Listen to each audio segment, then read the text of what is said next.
नमस्कार, लोकमंच न्यूज देख रहे हैं आप। मैं हूं आपके साथ सुरभि राजपूत। बुलेटिन की शुरुआत करते हैं। सबसे पहले बात करेंगे उत्तराखंड के हरिद्वार की, जहां आज से महाकुंभ का शुभारंभ हो चुका है। आपको बता दें, हरिद्वार के हर की पौड़ी पर आईजी संजय मंजाल और कुंभ मेला अधिकारी दीपक रावत पहुंचे, जिसके बाद उन्होंने मां गंगा की पूजा अर्चना की और इसके साथ ही महाकुंभ की शुरुआत भी हुई। आपको बता दें, महाकुंभ के लिए केंद्र सरकार द्वारा एसओपी जारी कर दी गई है, जो आज से लागू है। तो अब रुक करते हैं दूसरी खबर की। बताते चले कि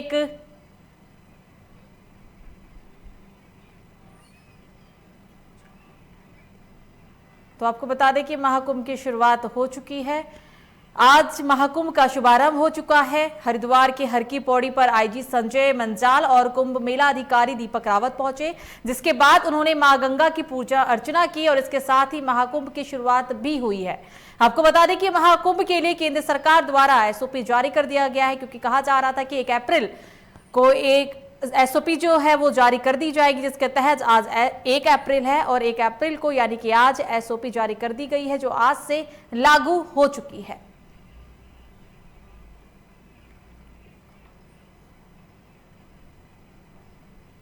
हम आपको ये तस्वीर दिखा रहे हैं उत्तराखंड के हरिद्वार की। महाकुंभ की शुरुआत हुई है और इसके तहत ही हरिद्वार के हर की पौड़ी पर आईजी संजय मंजाल और कुंभ मेला अधिकारी दीपक रावत पहुंचे हैं। ये तस्वीर उत्तराखंड के हरिद्वार से, जहां उन्होंने मां गंगा की पूजा अर्चना की है और महाकुंभ की शुरुआत की गई आज से।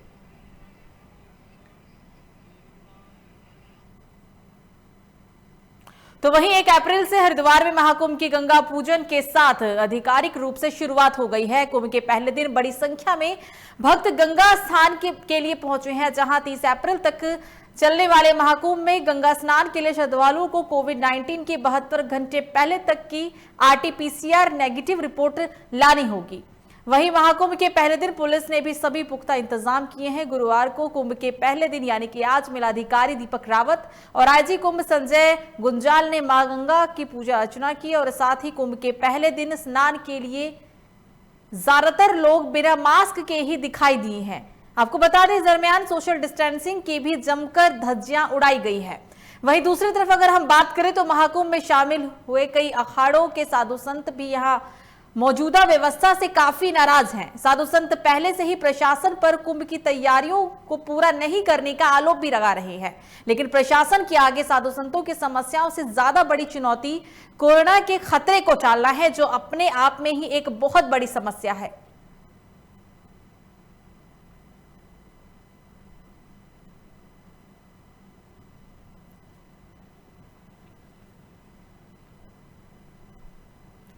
और इस खबर पर ज्यादा जानकारी के लिए हमारे साथ फोन लाइन पर जुड़ गए हैं स्टेट हेड मनीष। क्या कुछ तैयारी है, क्योंकि लगातार ये साधु संत आरोप लगा रही है कि वहां पे तैयारी पूरी नहीं है, जिसको लेकर साधु संतों में काफी नाराजगी भी देखने को मिल रही है। हाँ सुरभि, बिल्कुल। अगर देखा जाए तो आज शासन की तरफ से आज महाकुंभ का आगाज हो चुका है, क्योंकि 1 अप्रैल से उन्होंने कहा था कि ये शासन नोटिफिकेशन जारी हुआ था। जबकि अगर देखा जाए तो साधु संतों के द्वारा तो पहले ही महाकुंभ का आगाज कर दिया गया था, पर जिस तरीके से अचानक ही ये सारी जितनी भी टेंट की व्यवस्था हुई और बैरागियों को यहाँ पर व्यवस्था दी गई है, तो फिर भी अगर देखा जाए तो बैरागी संतों में आज भी नाराजगी देखने को मिल रही है। क्योंकि अगर उनको कहीं शौचालय के बॉक्स दिए गए हैं तो उसमें कहीं पानी नहीं है, उसमें कहीं टोंटी लगी हुई नहीं है। अगर देखा जाए तो जो क्षेत्र है जहाँ पर सिर्फ एक ही नलका लगा है, जहाँ कम से कम अगर देखा जाए तो कम से 8-10 टोंटी लगनी चाहिए, जो मूलभूत सुविधा है कहीं ना कहीं वो नहीं मिल पा रही साधु संतों के लिए, और कहीं ना कहीं इनमें नाराजगी बहुत देखी जा रही है। तो भी मनीष, ये तो आपने बात की साधु संतों की, लेकिन इस बार को जो महाकुंभ है वो प्रशासन के लिए बहुत ही चुनौतीपूर्ण है, क्योंकि जिस तरीके से कोरोना का प्रकोप बढ़ा है, लेकिन ऐसे में महाकुंभ का भी आयोजन हुआ है। तो क्या लगता है, प्रशासन कितने हद तक कोरोना को रोक पाने में सक्षम है इस महाकुंभ में? हाँ सुरभि, सबसे पहले तो मैं ये बता दूं कि आज सुबह ही प्रातः आईजी जो कुंभ मेला है संजय गुंजाल है और जो मेला अधिकारी दीपक रावत हैं, वो आज सुबह ही हर की पौड़ी जाकर के उन्होंने गंगा पूजन करा और वहां पर ये कामना करी मां गंगा से भी कि ये जो कुंभ है ये साकुशल संपन्न रहे। और रही बात जिस तरीके से कोविड के जो केसेस है बन रहे हैं, जबकि आप देखेंगे कि ये भी कहा गया कि करीबन एक दिन में करीबन 50,000 से ज्यादा टेस्टिंग करी जाए, जिससे कि पता चल सके कंडीशन का कि किस तरह की कोविड फैल रहा है। तो अगर देखा जाए एसओपी भी जारी हो गई है सुरभि, और एसओपी के अंदर ये भी है कि जितने भी श्रद्धालु जो आएंगे बाहर से वो अपना 72 आवर पहले की जो कोविड की नेगेटिव रिपोर्ट के, और भी बहुत सारी गाइडलाइन है जिसमें रजिस्ट्रेशन भी करवाना पड़ेगा। पर कहीं ना कहीं प्रशासन के लिए चुनौती है ये कुंभ करवाना। बिल्कुल मनीष, हमसे बात करने के लिए आपका बहुत बहुत शुक्रिया। ये थे हमारे साथ मनीष, स्टेट हेड उत्तराखंड से।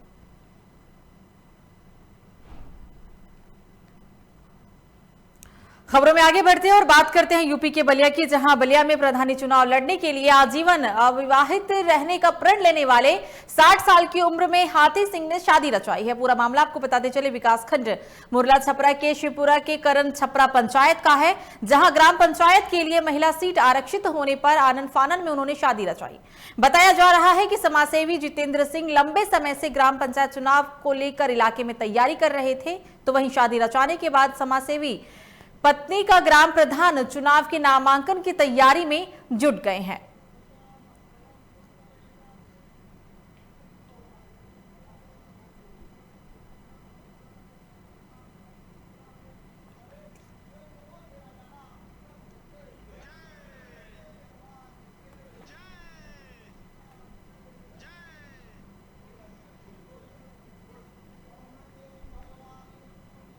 तो ये हम आपको तस्वीर दिखा रहे हैं यूपी के बलिया की। आनन फानन में शादी रचाई गई है। हालांकि आपको बता दें कि इन समाज सेवी ने प्रण लिया था कि वो पूरे जीवन में शादी नहीं करेंगे, लेकिन पंचायत चुनाव की वजह से उन्हें ये शादी रचानी पड़ी है। प्रधानी चुनाव लड़ने के लिए शादी रचाई गई है। तस्वीर आपकी टीवी स्क्रीन पर यूपी के बलिया से है। ग्राम पंचायत चुनाव के लिए महिला सीट आरक्षित होने पर आनन फानन में उन्होंने शादी रचाई है।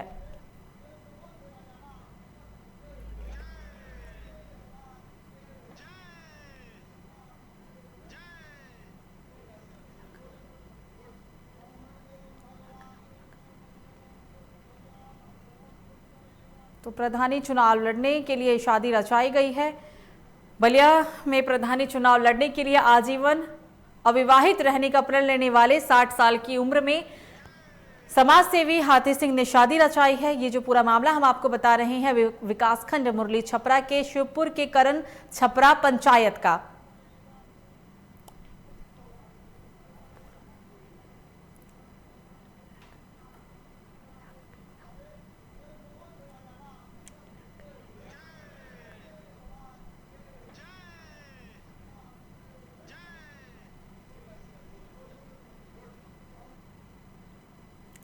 खबरों में आगे बढ़ते हैं और बात करते हैं अब लखनऊ की, जहां प्रदेश में बढ़ते कोरोना के मामलों के मद्देनजर प्रशासन जहां एक तरफ सख्त नजर आ रहा है, तो वहीं दूसरी तरफ पुलिस प्रशासन के सामने ही कोविड नियमों की जमकर धज्जियां उड़ाई जा रही है। जी हां, लखनऊ में थाना आशियाना के चारलगंज क्लब में एक्टर सनी लियोनी पहुंची थी, जिन्हें देखने के लिए सैकड़ों लोग क्लब के अंदर पहुंच गए। तो वहीं दूसरी तरफ लोग पुलिस के सामने ही बिना मास्क के ही घूमते नजर भी आए हैं। इस दौरान पुलिस पार्टी भी क्लब के अंदर आयोजित की गई थी, जहां पार्टी का लुत्फ लेते लोग नजर आ रहे हैं। ये नजारा हम आपको दिखा रहे हैं यूपी के लखनऊ के क्लब की। बताते चले कि यहाँ पे सनी लियोनी पहुंची थी और उनके पहुंचने के बाद लोगों ने कोविड गाइडलाइन की जमकर धज्जियां उड़ाई है। आप तस्वीरों में देख सकते हैं कि वहां पे काफी तादाद में लोग मौजूद है, हालांकि पुलिस भी मौजूद है, लेकिन इन सब चीजों को ताक पर रखते हुए लोगों ने जमकर धज्जियां उड़ाई है।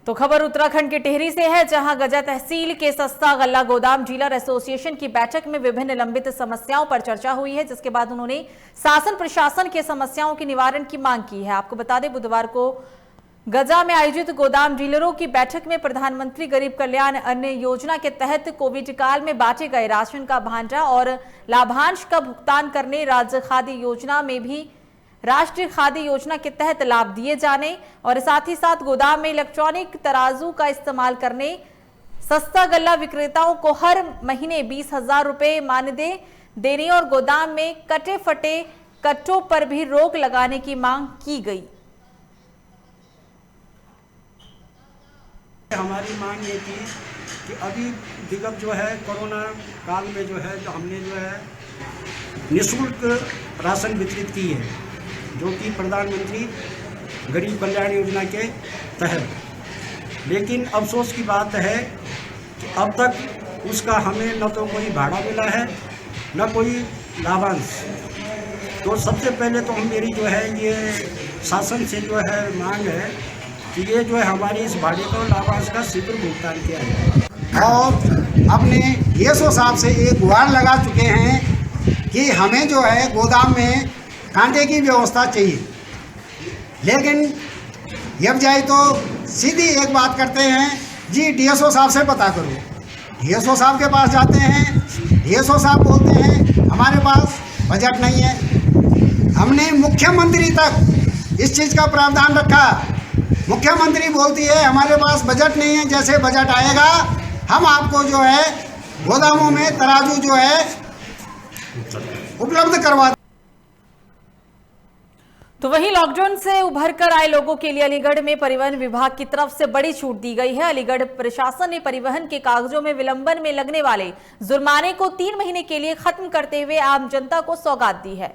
आपको बता दें, संभागीय परिवहन अधिकारी अलीगढ़ के प्रदेश सरकार के फरमान की पुष्टि की है। तो वहीं अब लोगों को सरकार के आदेश के बाद वाहन सहित संभागीय परिवहन के कागजों में लेट लतीफी से 3 महीने तक उनको कोई जुर्माना नहीं देना होगा। इसके साथ ही आपको बताते चले कि लोगों को सरकार के आदेश के बाद वाहनों की फिटनेस, प्रोड्यूसर, बीमा, लाइसेंस सहित अन्य जरूरी कागजों की 3 महीने की अवधि निकल जाने के बाद भी किसी भी तरह का कोई जुर्माना नहीं वसूला जाएगा।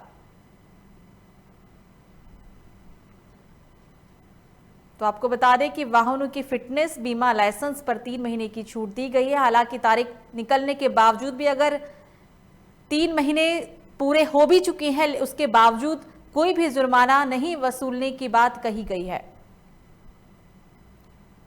लोगों को अब सरकार के आदेश के बाद वाहन सहित संभागीय परिवहन के कागजों में लेट लतीफी से 3 महीने तक कोई भी जुर्माना उन्हें अब नहीं देना होगा। लोगों को सरकार के आदेश के बाद वाहनों की फिटनेस, प्रोड्यूसर, बीमा, लाइसेंस सहित अन्य जरूरी कागजों पर 3 महीने की छूट दी गई। लॉकडाउन के दौरान सामाजिक और आर्थिक गतिविधियां बुरी तरह से प्रभावित हुई हैं। इसको देखते हुए केंद्रीय भूतल परिवहन मंत्रालय, ministry of road transport and highways ने जो कुछ डॉक्यूमेंट्स हैं जो वाहन से संबंधित रखरखाव वाहन स्वामी को रखना होता है, उसकी वैलिडिटी यानी उसकी वैधता अवधि जो है 3 महीने के लिए और बढ़ा दी है। यानी कि अब ये प्रपत्र 30 जून 2021 तक वैध माने जाएंगे। हालांकि इस बीच में इनकी वैधता समाप्त हो गई होगी तो भी इनको वैध मानते हुए इनको चालान की कार्रवाई नहीं की जाएगी।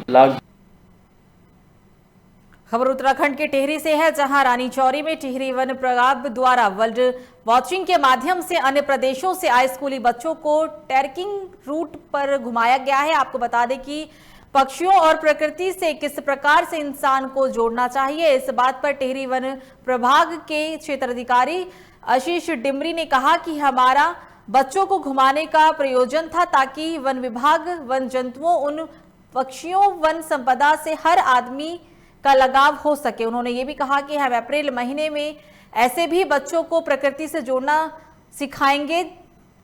जितेंद्र वर्ल्ड वॉचिंग गाइड ने कहा है कि वर्ल्ड से सीखने के लिए बहुत कुछ मिलता है। मैं पशुओं की भाषा भी समझता हूं और पशुओं पर मैंने 1.5 साल कोर्स भी किया है।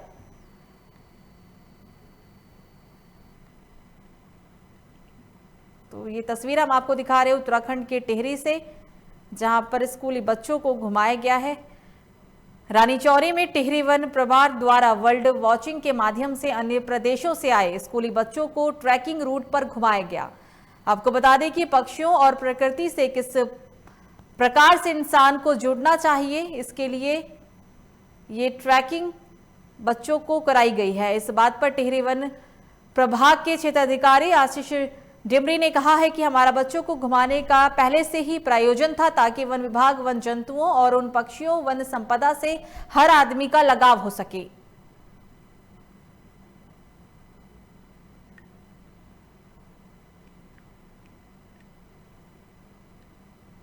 तो हमारा आज पहला वो चूँकि फॉरेस्ट्री कॉलेज है, फॉरेस्ट्री के बच्चे हैं, इनका एक सब्जेक्ट भी है, ये इस चीज़ में काम भी करते हैं, तो हमने पहले शुरुआत यहाँ से की है।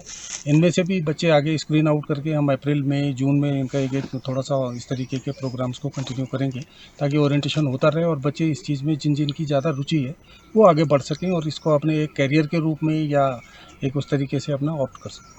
वाले तो सभी पक्षी हैं, मैं नेचर से रिलेटिव हूँ, तो मेरे लिए एक चींटी से लेके सर्फ हूँ, हम सब मतलब उनको एक लवर हैं, एक नेचर लवर हैं। और बर्ड्स है, बर्ड्स को अभी इनको बताया कि बर्ड्स मतलब हमारे किस टाइप में, एक तो ये पोलिनेशन का काम करती है और सीड डिस्ट्रीब्यूशन का मतलब सीड को इधर उधर फैलाती है, और ये एक फन का जरिया भी है। और मतलब कई सारी चीज़ें हमें जो बर्ड से सीखने को मिलता है, और एक अलग ही मतलब एक जरिया है ये, और एक लाइवलीहुड का भी जरिया बन सकता है। तो हमारा आज खबरों में आगे बढ़ते हैं और बात करते हैं यूपी के आगरा की, जहां आगरा के थाना एतमादपुर क्षेत्र में एक महिला के साथ गैंगरेप और लूट की वारदात के बाद पुलिस ने इस मामले में एक आरोपी को गिरफ्तार किया है। आपको बता दें, 3 युवकों ने जंगल में ले जाकर पति के सामने ही महिला के साथ गैंगरेप जैसी घिनौनी घटना को अंजाम दिया था, जिसके बाद महिला की तहरीर पर थाना एतमादपुर पुलिस ने मुकदमा दर्ज कर कार्रवाई शुरू कर दी। आपको बता दें, महिला द्वारा दी गई शिकायत में बताया गया कि होली के दिन ही इस घटना को अंजाम दिया गया था। तभी थाना एतमादपुर क्षेत्र के झरना नाले के पास बुलेट सवार 3 लड़कों ने उन्हें रोक लिया और जंगल ले जाकर इस घिनौनी घटना को अंजाम दिया। आगरा में थाना एतमादपुर पर आज पुलिस स्टेशन पर, एतमादपुर पुलिस स्टेशन पर आके पति पत्नी दोनों जॉइंटली शिकायत किया है। उसका पत्नी के साथ 3 लोग गलत काम कराया, इस तरह शिकायत किया। तुरंत पुलिस ने उस आधार पर लिखित एप्लीकेशन में FIR दर्ज कराया। FIR दर्ज करने के बाद उन्होंने लोगों ने नामजद किया है। वो नामजद पूंजी में एक आदमी को पुलिस की हिरासत में लेकर पूछताछ चल रहा है, और घटनास्थल का सभी अधिकारियों ने मौका मुआयना किया है और बाकी विधिक कार्य आगे चल रहा है। आगरा जनपद में एतमादपुर थाना क्षेत्र में एक महिला के द्वारा एक गंभीर घटना रिपोर्ट की गई है, जिसमें उसने अपने पति के साथ जाते समय अपने परिचित 2 व्यक्तियों और एक अज्ञात द्वारा कुल 3 लोगों के द्वारा रेप करने के गंभीर आरोप लगाए हैं और पैसे लूटने के भी आरोप लगाए हैं। इस घटना पर वरिष्ठ अधिकारियों द्वारा घटनास्थल का निरीक्षण किया गया, महिला पुलिस अधिकारी भी भेजी गई, और 112 में महिला ने जो पहली सूचना दी थी उसकी भी समीक्षा की जा रही है। थाना एतमादपुर पर तत्काल FIR पंजीकृत की गई है। 3 लड़कों में से एक को गिरफ्तार भी कर लिया गया है और उससे पूछताछ जारी है। शेष 2 अभियुक्त भी शीघ्र गिरफ्तार किए जाएंगे। खबर चंदौली जिले के नौगढ़ ब्लॉक के ठठवा ग्राम पंचायत से है, जहां भारत सरकार एवं सरकार के नल जल जीवन मिशन पर हर घर जल योजना के अंतर्गत जागरूकता कार्यक्रम का आयोजन किया गया। आपको बता दें, इस कार्यक्रम के दौरान काफी ग्रामीण जो है वो उत्साहित नजर आए हैं। तो वहीं कार्यक्रम के दौरान ग्रामीणों ने कहा है कि जल जीवन मिशन योजना से हमें शुद्ध जल की प्राप्ति होगी, जिससे हम सभी स्वस्थ और रोग मुक्त हो सकेंगे। अब हमारे घर पर नल से ही जल पहुंचेगा, इसको लेकर हम काफी उत्साहित भी हैं।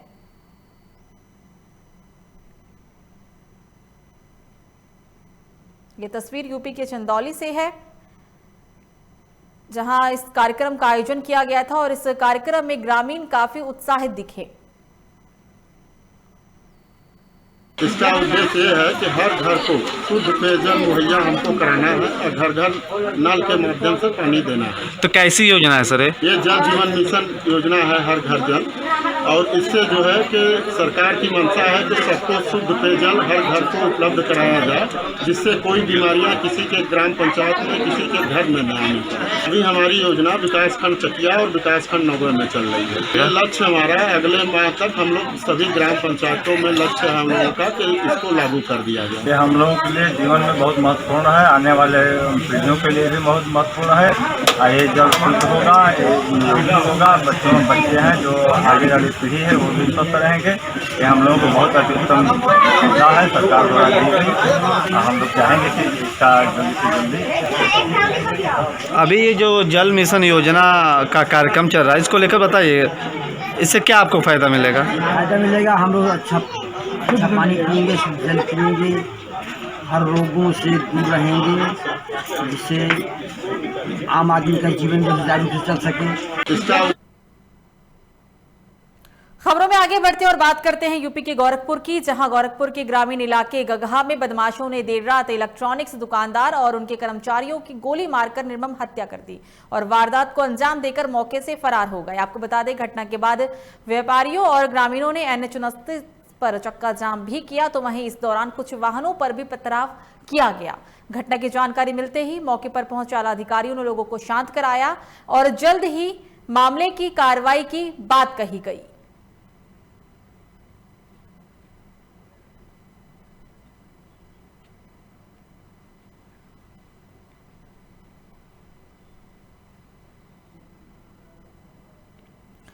खबर उत्तराखंड के रुद्रप्रयाग से है, जहां जिला चिकित्सालय में मरीजों से अवैध रूप से की जा रही पैसों की मांग की शिकायत के बाद डीएम ने जिला अस्पताल की अनियमितताओं की जांच बिठा दी है। आपको बता दें कि डीएम ने इसके लिए मुख्य चिकित्सा अधिकारी के अध्यक्षता में 3 सदस्यीय टीम को गठित कर जांच करने की बात कही है। यह समिति 1 सप्ताह के अंदर ही जिलाधिकारी को जांच रिपोर्ट भी सौंपेगी। दरअसल चिकित्सालय प्रशासन की अनेक शिकायतें लगातार डीएम के संज्ञान में आ रही थी। इनमें मरीज के पास आयुष्मान कार्ड होने के बाद भी अधिकृत रूप से धनराशि की मांग करने सहित प्राइवेट मेडिकल स्टोर से मरीजों को दवाई और उपकरण इत्यादि सामग्री कार्य करवाना, मरीजों को अनावश्यक रूप से उच्च सेंटर संदर्भित किए जाने की आदि शिकायतें इसमें शामिल थी, जिसके बाद डीएम ने कहा है कि जांच में अगर कोई दोषी पाया जाता है तो कड़ी से कड़ी कार्रवाई की जाएगी।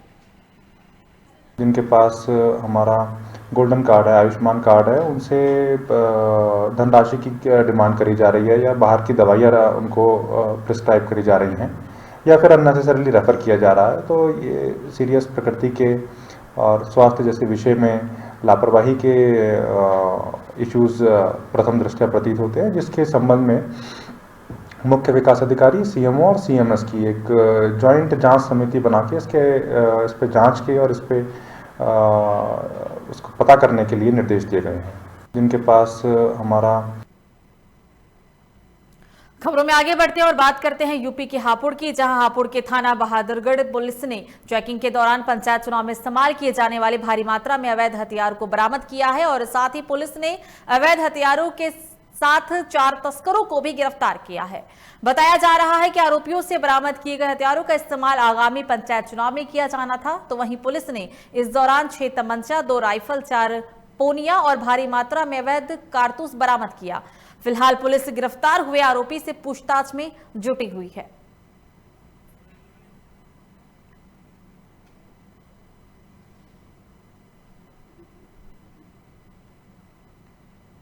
अगली खबर अमेठी से है, जहां अमेठी में अज्ञात कारणों से गेहूं की फसल में भयंकर आग लग गई। ताजा मामला गौरीगंज कोतवाली क्षेत्र के अंतर्गत विशुद्धदासपुर अनापुर गांव का है, जहां आग लगने से सैकड़ों बीघे में फैली गेहूं की फसल जलकर खाक हो गई। आपको बता दें, पिछले काफी समय से गेहूं की फसल धू धू कर जलती हुई भी नजर आ रही है, तो वहीं आग लगने की सूचना पाकर मौके पर पहुंची फायर ब्रिगेड की गाड़ियों पर आग पर काबू पाने में जुटी हुई है। आग पर काबू पाना फायर ब्रिगेड के लिए एक मानो चुनौती बना हुआ है। ये तस्वीर हम आपको दिखा रहे हैं यूपी की अमेठी की, जहां अज्ञात कारणों की वजह से, हालांकि आग किस वजह से लगी है इसका पता नहीं चल पाया है, लेकिन गेहूं की फसल में ये आग लगी है। तस्वीर जो है वो आपकी टीवी स्क्रीन पर है यूपी के अमेठी से।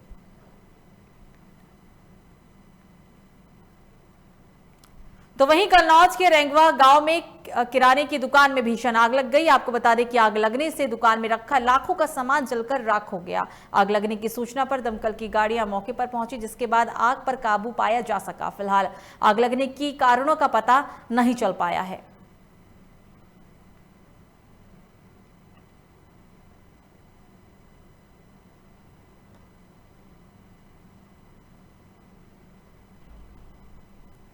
खबरों में आगे बढ़ते हैं और बात करते हैं उत्तराखंड के टिहरी से, जहां आग लगने से घर के अंदर रखा सामान जलकर राख हो गया। मौके पर पहुंचे नरवल गांव के निवासियों ने आसपास के क्षेत्र में लगी आग को बुझाने और प्रभावित परिवार का हाल चाल जाना है। आपको बता दें कि मौके पर पहुंची राजस्व विभाग की टीम द्वारा प्रभावित परिवार का हालचाल जाना गया और साथ ही साथ राजस्व उप निरीक्षक रविंद्र कुमार ने कहा है कि रिपोर्ट उच्च अधिकारियों को दी जाएगी।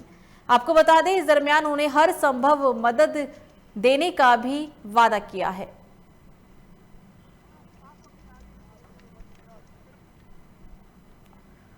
तो वहीं नोएडा में सेक्टर 22 के रघुनाथपुर गांव में दबंगों ने शिव मार्केट के दुकानदारों के साथ मारपीट की है। आपको बता दें, दर्जन भर दबंगों ने गरीब दुकानदारों के दुकान में तोड़फोड़ और लूटपाट भी किया। बताते चले, इस दरमियान घटना के करीब आधा दर्जन लोग घायल हो गए, तो वहीं 4 लोगों के सिर पर काफी गंभीर चोटें भी आई है। तो वहीं इस दौरान दुकानदारों का कहना है कि उन्होंने इस बात की शिकायत थाने में जाकर पुलिस को दी, लेकिन पुलिस ने मामले में कोई भी कार्रवाई नहीं की।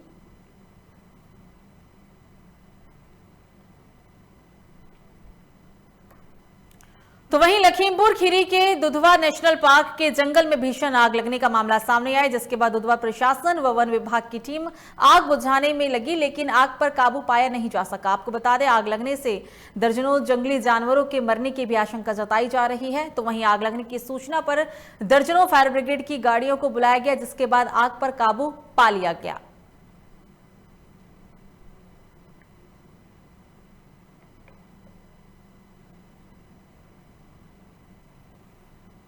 फिलहाल इस न्यूज बुलेटिन में मेरे साथ इतना ही। लोकमंच न्यूज पर खबरों का सिलसिला जारी रहेगा। आप देखते रहिए लोकमंच न्यूज। नमस्कार।